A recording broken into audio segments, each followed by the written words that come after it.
Hey, I finished yet another book, How to Raise a Healthy Child in Spite of Your Doctor.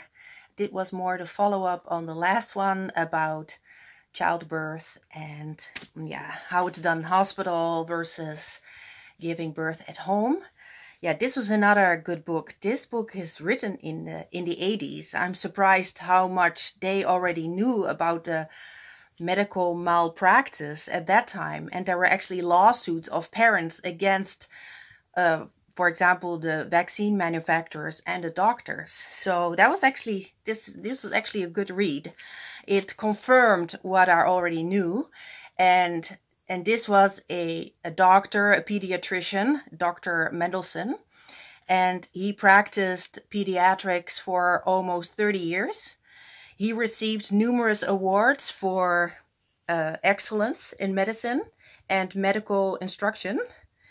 And he said for himself, the first few years he was in practice, he said, he calls doctors victims of the system, but I think there's no excuse for their malpractice. But he said that their infatuation with drugs is such that there is no room left for common sense. I think they're brainwashed by, I guess, the pharmaceutical industries, and they are more salesmen than doctors. Doctor means teacher, by the way, and so you have to teach the patients to take well care of themselves. So you're not selling a drug, but that's what he said, that's what doctors are made into. He wrote another book, interesting title, The Confessions of a Medical Heretic, and that banks on the blind faith of the doctors in the American medical profession. My own family doctor, when I was little here in the Netherlands, he died in 2023 after you know what. And he always told me that a doctor can sometimes cure, more surely address the symptoms, and he can always prescribe reassuring drugs to his patients. So he admitted that there is no pill for every ill. So we have to recognize that most drugs are more dangerous than the ailments that they're supposed to cure, and hazardous to all living beings, actually. So the see your doctor had to become avoid your doctor whenever you can.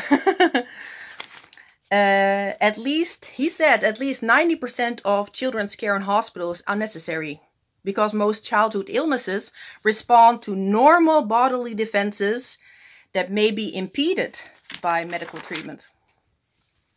So his chapters, they have interesting titles. So this one, it says, How Doctors Can Make Healthy Kids Sick. So the pediatrician serves as a recruiter for the medical profession. That's what he said, right? Second point is, they're the least likely to tell parents about the potential side effects of the drugs and treatments they prescribe. Third one is, pediatrics is among the lowest paid of the medical specialties, which leads them to do more unnecessary testing, and they don't spend enough time for a reliable diagnosis. It's not treating a system, is how did the disease develop, what is the source of the problem, and you only get that by asking questions about a person's history. But if you have a 10-minute visit at a doctor, and then, you have to go away with a prescription and only based on a few minutes of talking, that is very unreliable. The infant formula, the same thing as the other book. He says that pediatricians are asked to discourage breastfeeding. So they are turned into salesmen for infant formula. And also, when you come with your child to the pediatrician and your immunity card of the vaccination is not up to date, then he will try to get you all these vaccines updated. And your child can be taken away if you reject the immunization program. So once you're in the system, it's very hard to resist and do what's best for your child. There was another thing he said in the book. It says, call a doctor strike and the death rate goes down. So let's try and make people, cure themselves. And they can do it actually a better job at it than the doctors. And yeah, there was a nice thing he also said in, the human body is a wondrous machine with an astonishing capacity to heal itself. Interfering with that with a medical treatment that has even worse side effects is medical malpractice. Yeah, so actually, when you get a child, you're going to weigh the child and they're going to measure the child. And just as with the BMI, which is the body mass index, doesn't say you anything about health. Body mass index looks at the weight, but doesn't look at the percentage of that weight which is fat or muscle. So if you have a lot of visceral fat and not a lot of muscle, you can be at the right weight, but you will be skinny fat. So you will actually be sick. Instead of a healthy person will have a lot of muscle mass and will be heavier, but will have low visceral fat and will be a much healthier person, but might be, according to the chart, more obese. So it's not a good guidance for health. And so these growth charts, and also for children, they're made by the same people as also make the infant formula. You can imagine when your child getting infant formula, which is sugar water, your baby will get fat. So they make these charts that the baby should be heavier than when the baby is breastfed. And this is how they manipulate parents to add infant formula to the feeding of their child that otherwise would be very healthy at a lower weight, only with breastfeeding. So yeah, that was another thing. There's a growth chart. And for myself, I come from a family of very tall people. Like, I'm Dutch, right? So my uncle, for example, is 2 meters 8. My father is 2 meters. My nieces, they're all very tall. And I'm, according to the family standards, not that tall, but I'm 1 meter 82. So that is 5'11". And I got, I was the tallest of my class, and my mom was a little bit, like, should we give her some hormones, estrogen, to slow down, the growth? And the doctor said, well, put her into gymnastics or something that will maybe slow down that growth. But they put me into gymnastics, which was really fun, but I still became very tall and had to give up gymnastics because of my height, actually. But it was, yeah, an interesting thing that, yeah. So they have this growth chart, but they don't take into account genetics or race. Bizarre.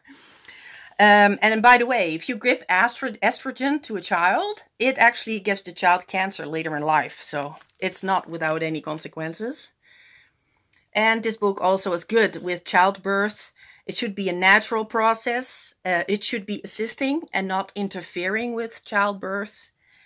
And often when a woman is pregnant, then she has edema, which is, holding fluid in the body. And then they give diuretics. But actually it is good to have edema because of the extra blood flow that has to go through the baby. And actually, the death rate of babies born to mothers without edema is 50% higher than that of mothers who stored more fluid. So storing more fluid, you might look more puffy, but that's actually better for the baby. And actually, if you take diuretics, it can lower your blood pressure and it can push you into hypovolemic shock. And then he also talked about the ultrasounds that can damage the fetus, x-rays, and even drugs like aspirin. So he also says home births are much safer. Doctors should first do no harm. When the baby's born, actually put silver nitrate in the eyes of the baby. It's like a kind of an antibiotic. And that can actually cause like temporary blindness in the child. It's crazy stuff, man. And they sometimes give antibiotics, and you should stay away with all that stuff because the child needs a healthy microbiome, and he has to develop a robust immune system. And if you give antibiotics, then it will get easily sick, allergies, whatever. And this book talks about circumcision. 80% of all boys born in the US, they get this procedure. Oh my. Mostly religious reasons, they say, but I think that's pagan. Why expose the baby to unnecessary pain and suffering for no good reason? The negative effects are lifelong, with a diminished sexual experience for the man and the woman. And the same with undescended testicles. Actually, no surgery is needed because it doesn't really interfere with fertility. And then it's nutrition, nutrition, nutrition.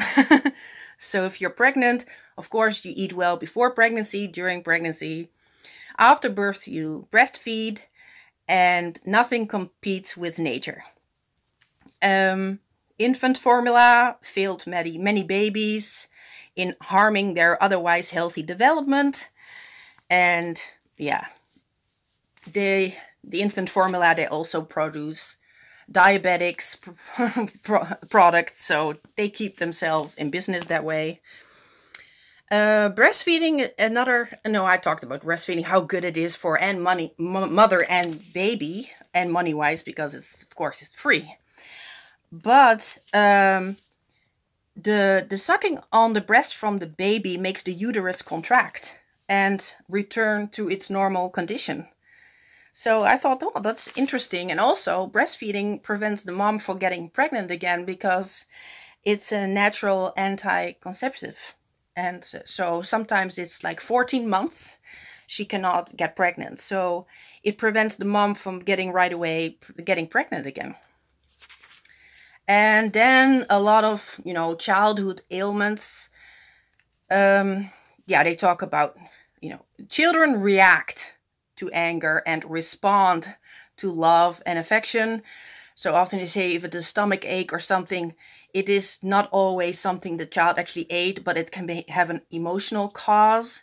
So I always say, like, hug your child every day and it keeps the doctor away. Give it one vitamin L, love. And don't panic. When the child has a fever, let it run its course because that's the way the body's healing itself.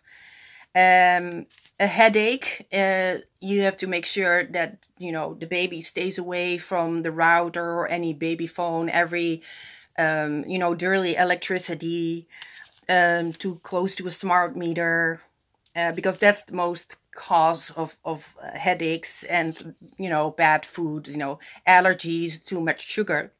Yeah, the same thing, there's, but it's good. I think this confirms.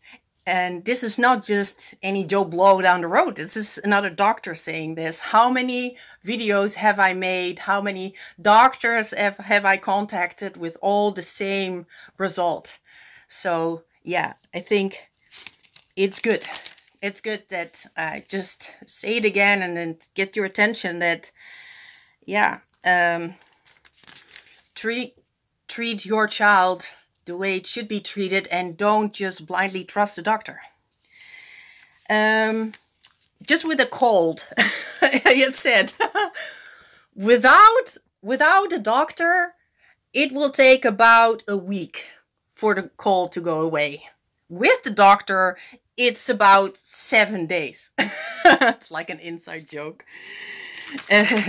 Just keep the child hydrated, give sunlight, and you can give chlorine dioxide or something for just detox. Oh, another thing, the removing of tonsils. It is actually dangerous and unnecessary because it's an interceptor of bacteria entering the throat. It's one of the first immunologic defenses against disease.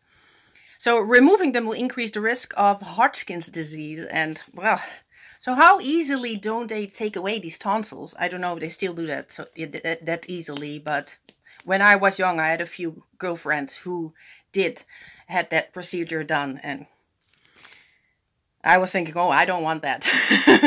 I still have mine, fortunately. Ear pain. Actually, you do not remove the earwax as you interfere with the natural process of cleaning dirt out. And you can actually damage the inner part of the ear with like a cotton swab or something. And you should, if there's some ear pain, you should put some heated olive oil drops in the ear. And actually funny because this is a book from the 80s, right? And it says to help the baby sleep, you can give like 10 drops of whiskey.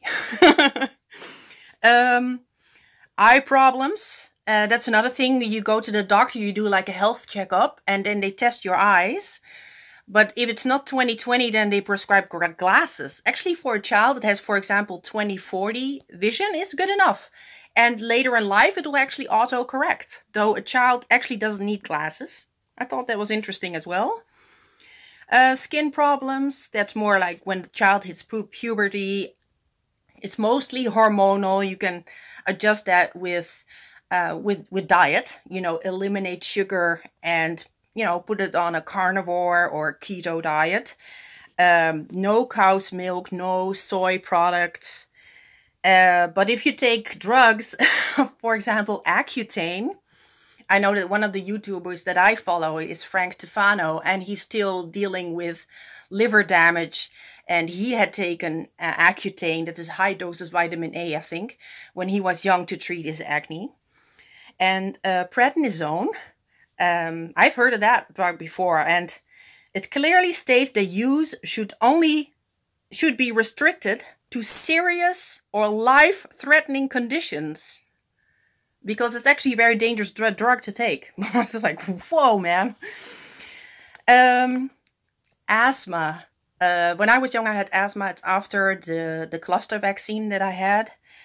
And that is the side effect of most of these childhood vaccines, is asthma. And yeah, that causes, of course, anxiety and trauma, because if you cannot breathe properly, then it causes anxiety. And then we got this ADHD, and I think in the 80s, was maybe not as high as right now. But Ritalin, we've all heard about that psychoactive drug. It has a lot of side effects. So long-term safety is not known. So just reading from the book, the side effects of Ritalin. Nervousness and insomnia are the most common adverse reactions, but are usually controlled by reducing dosage and omitting the drug in the afternoon and the evening. Other reactions include hypersensitivity, urticaria, fever, arthralgia, exfoliative dermatitis, erythema multiforme, histopathological findings of necrotizing vasculitis. That is actually the destruction of blood cells. Thrombocytopenic purpura. That's a serious blood clotting disorder. Drowsiness, blood pressure and pulse changes, both up and down. Tachycardia, that's rapid heartbeat. Angina, cardiac arrhythmia, abdominal pain, weight loss, and another, I think, whoa, a long list. And then it says, this is the kind of information about a drug that the manufacturer is compelled by law to share with the doctors who will prescribe it. Now, unfortunately, there is no law requiring that the doctors will who prescribe the drug share the information about its potentially damaging or fatal effects with you. So the manufacturer has the role to disclose any side effects, but the doctor who actually prescribes this to you, he's not real, you know, he can just withhold that information from you. Don't you think that's crazy? Anyways, I think ADHD has a lot to do with food again, and just I think children with a lot of energy, you should, you know, give them whatever special education, or need something else, but no drugs.